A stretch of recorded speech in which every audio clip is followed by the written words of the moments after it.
Ratnagiri foundation ఆధ్వర్యంలో యువనేత జూపల్లి అరుణ్ జన్మదిన వేడుకలు, కేక్ కట్ చేసి ముక్కలు నాటిన కాంగ్రెస్ శ్రేణులు. కొల్లాపూర్ భవిష్యత్ ఆశాకిరణ్ నిరుపేదలకు ఉపాధి మార్గాలను చూపిస్తున్న యువ నాయకులు. Ratnagiri foundation management trust Jupalli Arun జన్మదిన వేడుకలు కొల్లాపూర్ పట్టణంలో కమిషనర్ కేతూరి ధర్మతేజ ఆధ్వర్యంలో ఘనంగా నిర్వహించారు.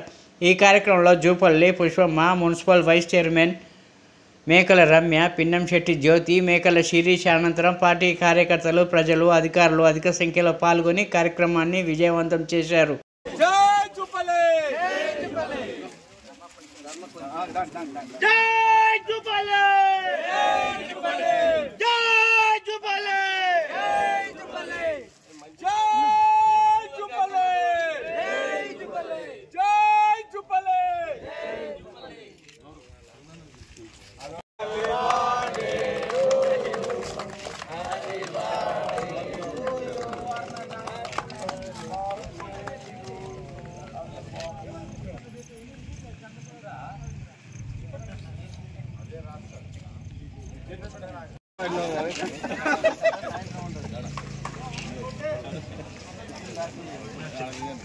ధర్మతే